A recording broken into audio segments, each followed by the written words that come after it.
Hej. Vi vil nu gerne bevise vores andengrads ligning for 53,4, hvor vi har ax i anden plus bx plus c er lig med d, og hvor at a det er større eller anderledes end 0. Og det kan vi simpelthen finde frem til at være først at sige, at vi kan gange med 4a, fordi at vi ved nu, at a det ikke må være 0. Så hedder vi først, så får vi 4 gange a a i anden plus h i anden plus 4 gange ab plus 4 abx og plus 4 gange ac. Og når vi så efter det, så lægger vi så bagefter så b i anden til, som vil hjælpe os senere.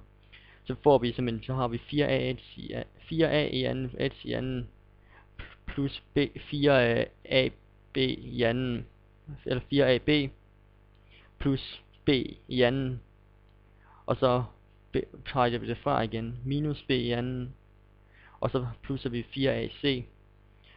Når vi så gør det, så tager vi så vores første tre led og sætter i en parentes, fordi som vi kalder for 2 gange a gange x gange b i anden, fordi det giver nemlig vores første tre led. Så får vi det her, så har vi nemlig at 2 gange a gange x plus b i anden minus b i anden plus 4ac giver så 0 i det her tilfælde. Og så bagefter så tager vi alle de led som ikke er parentes, og så simpelthen får flyttet over på 0 plads. Så det hedder at 2 gange a gange x plus b i anden er lig med b i anden minus 4 gange ac. Og det ved vi jo så er, at 4 b i anden minus 4 gange ac er jo den formlen for d. Så det er så vi finder ud af simpelthen at 2 gange a gange x plus b i anden er lig med d. Yes.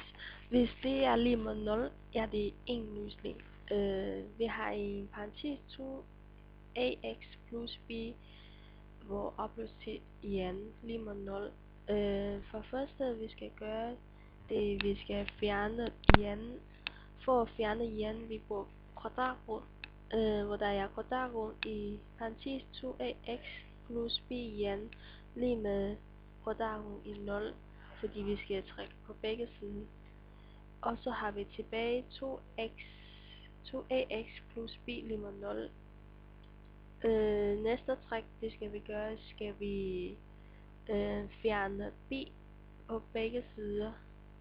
Så har vi står 2ax divideret med 2a lige med minus b divideret med 2a tilbage. Til sidst har vi x lige med minus b og divideret med 2a.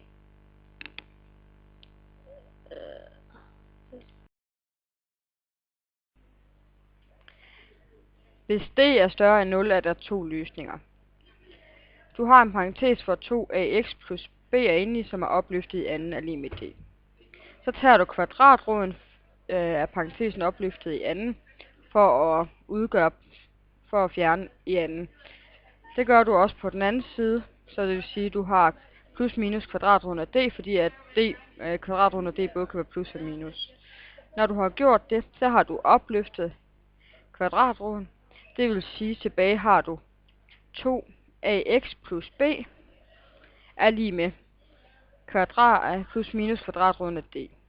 Næste skridt er, at vi så gerne vil fjerne b, så det står over på d's side. Det vil sige, at du minuser b på begge sider, så du får 2ax er lig med minus b plus minus kvadratroden af d. Bagefter vil vi gerne have fjernet 2a, så der kun står x tilbage på den ene side.